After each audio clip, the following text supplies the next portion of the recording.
What will happen in Nigeria if the government bans our TikTok, our Instagram, our Facebook, our YouTube, every single platform we used to breathe, laugh, and connect? What's going to happen? We are definitely going to complain. But, anyways, in Nepal, the Gen Z did not just complain, oh, they exploded. Within 48 hours, their anger burned through the streets, through parliament, through the president's house itself. This is the story of how one of Asia's smallest countries shook the world, how the youths of Nepal chased out their leaders with fire. Hi Chizzy, how's your energy? Let's talk. The youths of Nepal are very active. So therefore my energy is active this night, like I am on fire. But you know what? Let's talk it out. Nepal, a country tucked between two giants, India and China. Peaceful mountains, breathtaking temples, but a government that never seemed to get its act together. Since 2008, no single prime minister has finished a full term. They come, they go, and they collapse. Old men in politics recycling the same broken promises. Corruption, nepotism, a generation growing up with no jobs, no trust, and no hope. And then came the spark. In September 2025, the government of Prime Minister KP Shamma Oli banned 26 social media platforms. Facebook gone, Instagram blocked, YouTube dead, even LinkedIn and Signal gone. And just like that, silence. But Gen Z, they don't do silence. They do fire. The youths went on the ground, not in caves, but in Discord servers, Reddit threads, and Instagram backups. Plans spread like wildfire. Memes became mobilization posters. TikTok dances became protest chants. And on the 8th of September 2025, Kathmandu erupted. Thousands of young people poured into the streets, waving flags, shouting for justice, daring the government to stop them. The police fired tear gas, soldiers shot live rounds, and when the dust cleared, 19 people lay dead. But did that stop them? No. The next day, the protest turned into a storm. They burned the parliament, they set fire to the Supreme Court, they touched the Prime Minister's office, even the president's residence. The Rashtrapati Bhawan went up in flames. By nightfall, more than 300 government offices across Nepal went in ruins. And in chaos, 13,000 prisoners broke out of jails. This was not a protest anymore. This was a revolution. Anyways, welcome back to Chizzy's Energy Uncovered. I studied sociology and I have decided to uncover stories. Now, if you have gotten to this point in the video, you are definitely family. Please hit the like button, kindly subscribe, and don't forget to leave your comments down the comment section. Now, let's get right into the story.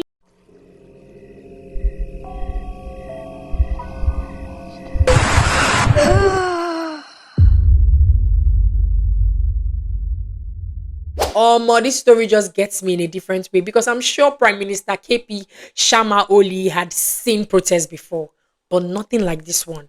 This one is not just one party, it's not one leader stirring up the crowd. This is millions of young people, angry, leaderless, and unstoppable. Go and try them.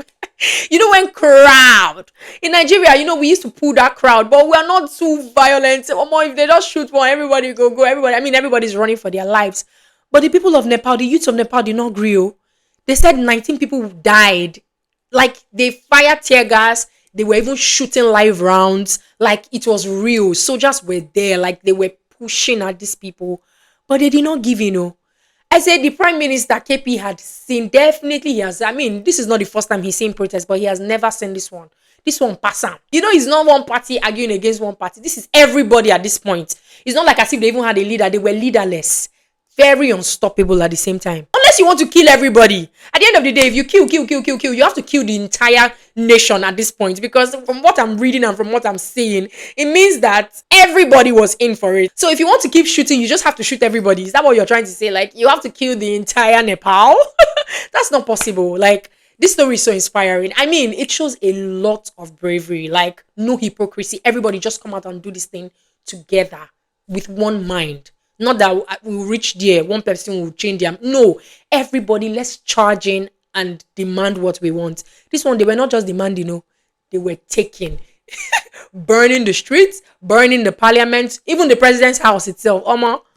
I need to meet these people. Like, these are heroes. Do you know how much the youths of a country can be? Even though it's a small country in Asia, but like I can imagine Nigeria deciding to do this.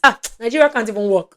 I don't think Nigeria can do it. Like in Nigeria, we don't necessarily, sometimes we don't have that one mind that, sometimes what you need is togetherness. What you need is one mind. There's a saying, divided we fall, together we stand. If you're not together, if you don't have that one mind, like you guys are pursuing the same thing, you can't achieve that kind of thing. You can't achieve what Nepal achieved. You cannot achieve what Nepal achieved if you do not have one mind. These people, what helped them is their one mind. There was no distractions. They focused on the goal and they went for it and they did what they did. By the 9th of September, just 48 hours after the storm began, Oli and his ministers resigned. The parliament was dissolved. Nepal was on fire, but it was free from the old guard. But here's the thing about revolutions. Burning down is easy. Building up, that's where the real work is. On the 12th of September, the country turned to a surprising figure. Sushila Kaki, a former Chief Justice known for fighting corruption. She is tough and a no-nonsense woman. Suddenly, she was appointed interim prime minister, the first woman to ever lead Nepal. Sometimes women, so maybe I'll be thinking about it and I'm like, can a woman lead Nigeria? I mean, Nepal is a small country in Asia, but can a woman lead Nigeria in Africa? I'm thinking about it and I'm like, it's possible though. Like, look at this now. Sushila Kaki. I think that name is going to sleep in my head for life. Sushila Kaki Rose. It's like Esther in the Bible. Sushila Kaki, literally, she was a former Chief Justice and, she was known for fighting corruption. They say she's tough. She's a no-nonsense woman. She's very, very, very rigid, straight to the point, focused, that kind of woman that is very, very diligent to the cause. And the youths, they endorsed her. For now, they put her there. And I mean, she cannot even fuck up. They gave her all the backing she needed. I don't think she can fuck up. Like, she would give it her best. I mean, I'm not going to vouch for anyone, but like, I mean, she should just give it her best because these people, they don't seem like they give a damn. They don't seem like they care. Like, once you start messing up, they might as well burn your house down to the ground. So, I mean, everybody they put there, you have to wake up and, I mean, they already said it that she's a, someone who fights, against corruption, very charismatic, like somebody who you can look up to, somebody who is there for the good cause and pursues it without looking back. She seems like the GOAT. The actual GOAT. Elections are scheduled for May 2026. The goal or the hope is to start fresh, build new institutions, and finally fix what decades of corruption broke. But make no mistake, Nepal isn't healed yet though. Over 70 people dead, thousands are injured, public buildings destroyed. So many kata has happened, honestly. And even their old politicians they're already circling, waiting for their comeback. The youths gave Nepal a reset button. Whether the country uses it well, that's another story. But I wish they do use it well because it's not easy to break this type of record in the first place. Like, you all coming together to pursue everybody. Use fire to chase all your leaders. That's a record-breaking move. So I don't think you will do that and then the country will not now use that opportunity well to grow, to put in the right people and, find stability. Or in this kind of situation, they will not put in somebody that will not come and be misbehaving, that will not come and introduce corruption again, start doing nonsense. Please, oh. What happened in Nepal is more than just local politics. It's a message that when you silence a generation, they will make noise in a way that you can't imagine. They didn't wait for a hero. They didn't wait for permission. They became their own leaders. Now, the lesson here is all the governments, don't underestimate Gen Z. This is our generation. This generation, they can scroll all day. But trust me, when they rise, they can be fire at the same time. So governments, all of America or UK or everywhere, Nigeria most especially, I'm trying to give the Gen Z some sort of, encouragement. Don't underestimate us. But honestly, like governments everywhere, do not underestimate the Gen Zs. I feel like they scroll every time. They be on Instagram, they be on TikTok. They be distracted. They be distracted a lot. This is the most distracted generation. But still, I'd say don't underestimate Gen Z because when they rise, they burn houses down like you see in Nepal because, when they rise, they can move mountains. Now, let's pause for a second because while Nepal, they were burning down houses, doing all these things, burning down parliament, Nigerians, what were we doing? What are we doing? What is the plan? Like, where are we headed? What is the drive? Is there anything driving us as Nigerians? Like, We that, are not really happy about the situation or about the state of the country. You're not happy about your president. You're not happy about your governor. You're not happy about your local chairman. What are we doing for that to happen? Because at the end of the day, election will come again, and I don't know, we be tweaking when we necessarily have to vote. It does not count. A lot of people now are relaxed because they feel like our votes don't count. So I don't even want to put election into I don't want to call election, because at the end of the day, even when we vote and vote who we want, it doesn't turn out to be what we really expect. Like, I don't know, these things just be played. It be like games for them. So it's like, I don't even want to say elect, let's vote right. Vote right, and what will be will still be. So I still say, what can we do? I don't know. I think there's a story of Ghanaians allegedly, when they, I think they set a house full of their leaders on fire. I'm not saying we should set anybody on fire. I'm just telling you guys a story, please. It's just a story. Because while Nepal's Gen Z were burning down parliament, what were we doing in Nigeria? Our own Gen Z, the loudest, funniest, most creative generation Africa has ever seen, is busy arguing about runs girls, Yahoo boys, BBLs, which artist bought a Lamborghini, who is flying a private jet, who is popping bottles in Kellogg's. Distractions everywhere. Like, distractions everywhere. In Lagos especially. In this our Lagos city. Every joint is a distraction. Every location is a distraction. Everything is a distraction. We Nigerians, we can protest all day on Twitter, but when it's time to face the real issues, corruption, insecurity, bad governance, we go quiet. Everybody goes silent, or we even turn it into a joke. Like, some people start creating content. You see memes everywhere. You see, TikTok dances that relates or correlates to the bad governance. You will see somebody create a correct content that will make you laugh out of our bad governance situation. Nigerians, we are just tired. Like, but the good thing is, Nigeria, we always know how to make ourselves happy, regardless, because sometimes we don't have all it takes to stop these people. We don't necessarily be capable to handle the situation. So we just find ways to make ourselves happy in this country. We find ways to make ourselves laugh. That's why Nigerian youths are the most talented, the most funny, the most creative, because we have to find our way to keep our lives going, to stay happy, to stay, active, because we got to be active. Like, we just remain active without doing anything, but just find fun in everything. That's what we do in Nigeria. But Nepal's young people said enough is enough. Because how will you ban our TikTok, ban our Instagram, ban my YouTube? Like, where my money is coming from, like where people be making money from adverts, from influencing, you now ban all these things. The youth said enough is enough. We'll burn the entire system down. And they did. No cap. Like, I've never seen people have such mouth and such action. We in Nigeria, we like with this sorrow, we like to talk. We can say, but we don't do. So these people, seeing them say it and literally achieve it, like take the actions. Kudos, Nepal youths. Kudos. But in Nigeria, we trend for 1 week. The next week, we have moved on. Like, no even cap. I remember my very first video. I'm gonna add the card here. I remember my very first video on YouTube where I talked about, how we forget. Like, we Nigerians, we forget. Today we must go, we must get it, we must do it. And tomorrow it's like none of that even happened. It's like we don't even remember. I think we don't even remember that we actually had that goal.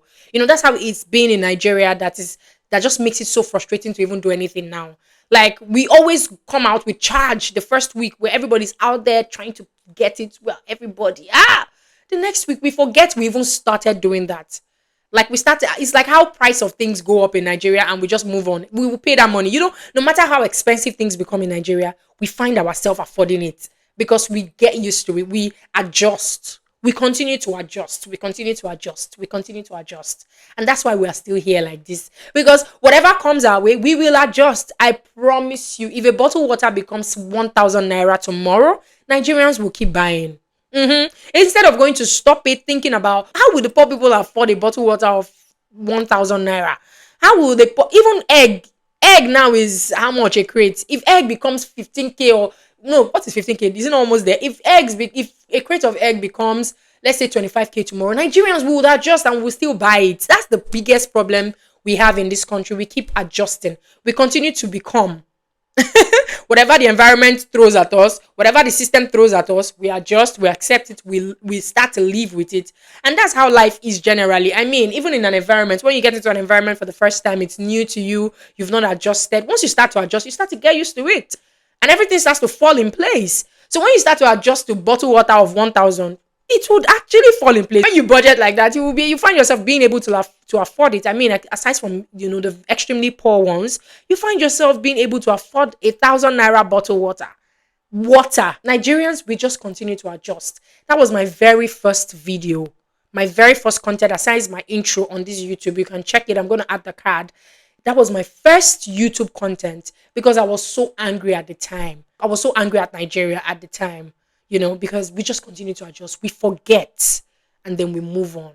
So this week we'll we'll charge well, or we'll give it our all. The next week, everybody has forgotten it all. Everybody has moved on. If we Nigerians could actually channel the energy we use in arguing about BBLs, arguing about someone's husband, arguing about who bought this Lamborghini, arguing about what hair you don't have.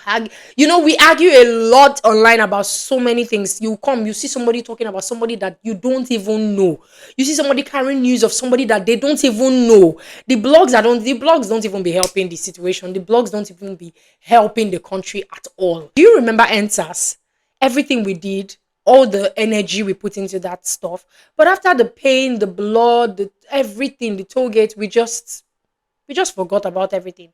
And then we moved on like as if it didn't happen. Our fallen heroes will be looking at us like, are these people okay? Are these people even okay? We did not pursue this thing. We pursued it. We tried our best. But now everybody has relaxed because we forget easily. That is our biggest problem. It goes away easily until we stop being hypocrites, until we stop worshiping the people that actually make us go through this situation, make us suffer, until we stop worshiping the people that steal from us. Then I don't know. But me, I'm positive. Like I've always preached, I'm positive about Nigeria because I have so much hope in Nigeria. Nigeria is such a great country. It just requires us to put in the effort that, we need to put in. The necessary effort, not unnecessary effort. The necessary effort, the effort that would actually yield results. And nothing will stop us. Absolutely nothing. Nepal's youth rose and shook the entire nation. They demanded change and did not stop until they saw it. Nigerians, are we ready to do the same? Or are we just continue to scroll, gossip, flex, and forget? The choice is ours, and history is watching. It's in our hands, honestly. It's all in our hands. Some people say things like, no matter what you do, these people get Godfather, this person, they control this person. No matter what you do, even if you put in the right president, now this Godfather, they rule, now this person, they rule, now all these ones. I hear comments like that. And I'm like, if you people are ready, you people will take your country back. If you want to actually get justice, if you want to actually see change, you will see change. But we're not ready for that because a lot of hypocrites are in Nigeria. Like, Nigeria is filled with hypocrites. People who will talk today and talk A today and talk B tomorrow. They will say this one in front of you. At your back, they will run, or they will say the wrong things. They will say opposite of what they said in front of you. Nepal's Gen Z revolution is proof that sometimes the biggest threat to bad leadership, to bad governance, is not an army. It's a generation that refuses to be ignored. So let me ask you, if this happened in your country, whatever country you're from, if this happened in your country, would the youths, the Gen Zs, let me not even say the youths or the Gen Zs, would the citizens actually rise up and fight? Or will they just scroll past? Just scroll past and be like, I beg, there's peace in my own house. Let me relax. I have a big house. My kitchen is big. The island, I see the island. I have a lot of food stuff. I have my kids going to school. Everywhere is peaceful. Will you just scroll past because of you have peace in your own space, while others don't have peace because they've been demoralized, they've been destabilized, they've been disoriented. When it means to ban your YouTube, ban your TikTok, ban your Facebook, people make money from there. People are able to survive. I feel like the rate of robbery, the rate of stealing has reduced. Even the rate of Yahoo reduced when, there became something like an online presence, an online market. These rates of crime reduced. People are able to afford a life. People are able to have a good standard of living, provided it's not happening in my space, then I'm not affected. Life goes on for me. I make my money and just leave. Will that be the energy you give, or will you rise up and fight? Drop your thoughts in the comment section, guys. Please don't forget to hit the like button. Share this one, please, because I want us to praise Nepal for the greatness happening there right now, and pray that it stays like that. It just stays like that. It stays great, as they have fought for it to be great, and so many lives have been lost for it to be great. I hope it stays great. So don't forget to like, don't forget to drop that comment, don't forget to subscribe to this channel. Subscribe to Chizzy's Energy Uncovered, because the world is full of stories and we are here to uncover them. The world has stories, and sometimes these stories hold up a mirror to us. You know, we can see. What are we gonna do? We can see. It's like a mirror. What are we gonna do? Are we gonna achieve? Are we gonna go for it? Thank you all so much for watching. I love you guys so much. Bye.